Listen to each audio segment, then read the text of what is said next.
I grabbed a corrugated cardboard box and a tin can from my recycling for this elegant home decor. I cut the cardboard about a 1/4 inch taller than the tin can. I wet a tea towel and pressed it onto the top of the cardboard to make it damp, not wet. This helped to loosen it so I could pull the top layer off and expose the corrugated part. Then I flipped it over and painted the top 1/2 inch and top edge antique white using acrylic paint. I flipped it back and painted the whole corrugated surface in antique white, and then I started blending with the other colors. I used a sponge to add black, gray, and I spray painted some silver for a metallic touch. I added more antique white on top and blended it all together using my paintbrush. Once dried, I wrapped it around the tin can, hot glued it together, and now I have a knockoff galvanized zinc vase, and you'd never know it came from the recycling bin. We're starting with a toilet paper roll, and we are going to cut it down to about half this size. So I'm going to be taking an X-Acto blade.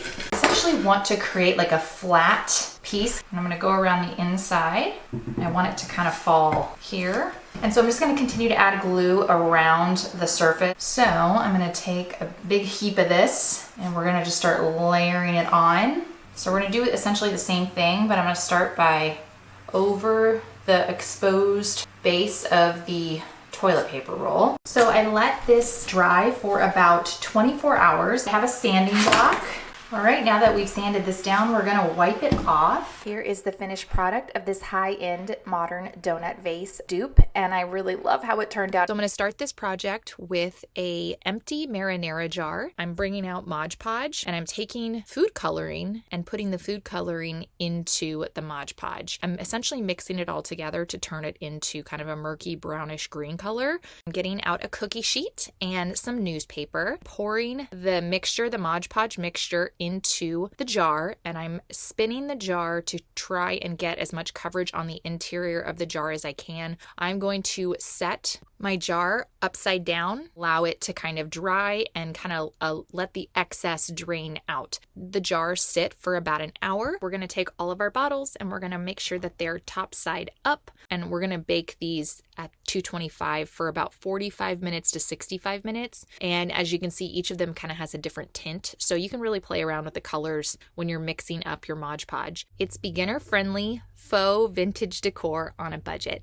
We're going to need 5 soda cans. Make sure they are rinsed out and dry on the inside. Now we're going to go and take a razor blade, go and cut the top of the can. You can go and take a pair of scissors and then go and cut off the top of this can. And then go and cut off the bottom. Now go and clean any of this residue that might be in any of the cans. Now we're going to go and cover all of these with just some sort of cloth, and we're just going to apply a small amount of heat to it to go and flatten it out just slightly. Now let's go and draw some leaves and cut them out. Let's go and mark it down the center with a metal tool that we have. Let's go and cut some floral wire. Now let's take our glue and then go and stick down the wire onto this piece. Now let's go and continue to glue down these pieces. Now you can go and spray paint it, and after that green base is done, I'm going over everything with a black that is very light.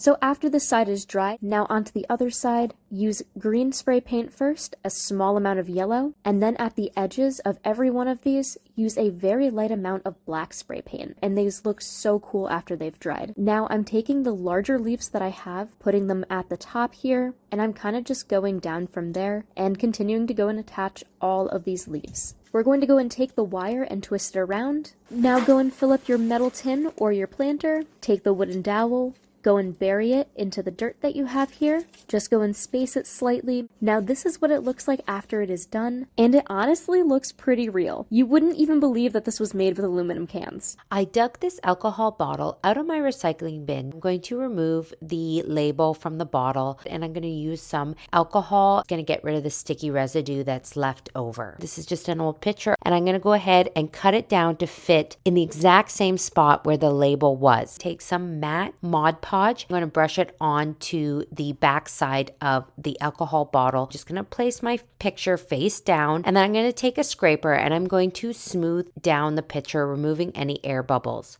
I let that set for a good 2 to 3 hours, and then I'm going to come in with some just plain white chalk paint, and I'm going to paint my entire back side. And then for the front side, I want to make sure I leave a little window here so we can see the picture in the back, and then continue painting around the entire bottle, leaving the window open. in. I let this chalk paint dry overnight. I'm going to go ahead with some transfers here from Dixie Belle, and I'm going to transfer some nice orchid designs here onto my bottle. I just placed a nice taper candle in the top for a nice candle holder. I just love this idea. There's so many possibilities. So I took these drinking bottles. I used some pages from a book that got wrecked, and I'm going to go ahead and Mod Podge them on. And then I'm going to paint around the pitcher. I'm going to cover in black wax just to tone down the white paint a little bit. I'm going to go ahead and I'm going to do some gold leafing just around the edges of the bottle. Put my taper candles in, and I am in love with this project. I took this fleecy fabric softener plastic container, and then using an X-Acto knife, I just cut off the top portion. Next, I'm going to take some craft paper.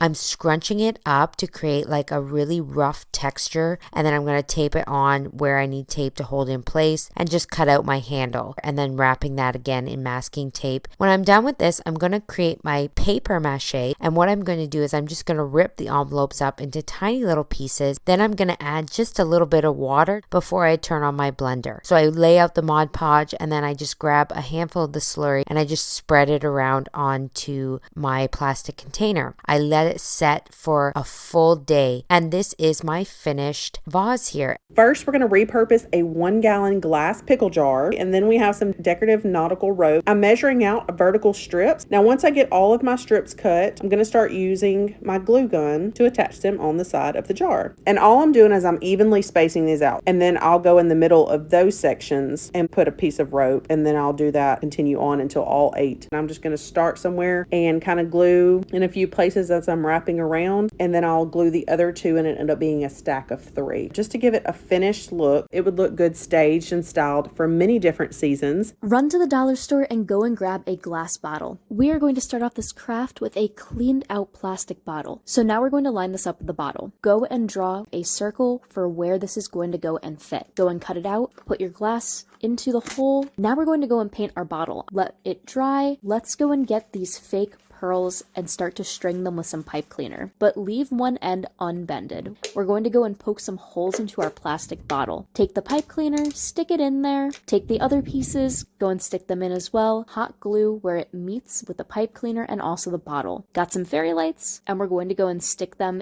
into where we have the center hole. Now let's take this base here, stick it in place. I am using cotton for this. Now let's go and glue these down. Use your fingers to go and poof it out. Go and use a fork to really go and poof it out even more. This cloud lamp is sure to light up any room, is so much fun to go and make, and is upcycled. Take an X-Acto knife and remove the lid flaps. Take hemp rope and a hot glue gun to begin wrapping the rope around the box. Take twine and begin gluing it to the perimeter of the bottom of the box. Take balsa wood oval or circle shapes and paint them with black paint. Print words to be displayed on the side of the box. Cut them out and use pencil to cover the back of the paper. Then trace the font on the balsa wood. Use a chalkboard pen or a white paint pen to cover the pencil traced font. Use a hot glue gun to attach the labels to the side of the box. There you have it, an inexpensive way to create your own pantry storage for your home for less than $10.